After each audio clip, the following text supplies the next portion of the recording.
get this second degree burn. They call it a partial thickness burn. I got it from putting the cups. If you've seen some of the cooking um, cooking videos that I've done before, I use that. I like that cup that has the handle on the side because that way I don't burn my hands. Well, I don't burn my hands, but then I forget every once in a while that cup is hot, because I just a lot of times what I like to do is I like to put my food in the microwave and then heat it up for about 3 minutes, and so the cup is pretty darn hot, and so I grab the handle, and I don't think that it's hot, and then I put it in between my legs, and I can't feel it, of course, my legs, and I don't have spasms. And that's one thing I was wondering, is if you have spasms in your legs, can you feel that burn? Not necessarily can you feel it, but do your legs jump up and down? Do they spasm? But anyway, my legs don't spasm whenever I get the burns, and so yesterday, or actually the day before, a couple of days ago, then I realized that I had this second degree burn on my leg, and so I got some get some 2x2 gauze pad there, and some tape, and I covered it up. But then what I did was I put on a oil, or a antibiotic gel, because I didn't want to get it to get infected. But when I did that, then it helps keep the moisture in there. And the thing about burns, which is not normal for my other scrapes or my other cuts and things like that, is that with the burns, it can get infectious really quickly.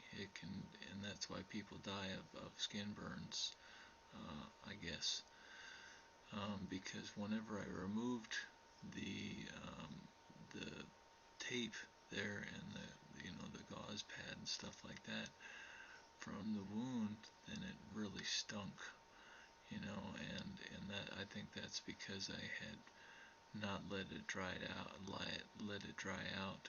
See, that's what the blister looks like before it busts. You don't want it to bust, because if it busts, then it has more of a chance of infection. So the one on my left, the one that's red, that one is not so good. That one has more of a chance of infection than the one on the right, the one that's kind of yellow and pussy looking. But it's not pretty looking at all by any stretch of the imagination. But it's at least it's somewhat sealed off from getting an infection. Whenever I was drinking tequila, and I got a burn, this second degree burn on my legs, that time about 15 years ago, then I healed up pretty quickly, and I didn't hardly have to do anything at all to it, even though it's not an area that gets great circulation, because my legs don't get great circulation at all. And but whenever you're younger, then things heal up a little bit faster. The older you get, the harder it is for them to heal up. What I'm doing is, right here, is I'm just doing a little bit of preventive maintenance. I'm covering it up. I'm covering up the blister with a gauze pad and some tape. On that one, I don't have the luck of doing that, so what I have to do is I just put a clean gauze pad on there. Make sure that you have everything that is clean. Try and make everything clean, because you don't want to get infections in that area, because then a second degree burn can turn into a third degree burn, and then that would be debridement, and you probably would have to go to the hospital for that, and it's just a big old mess.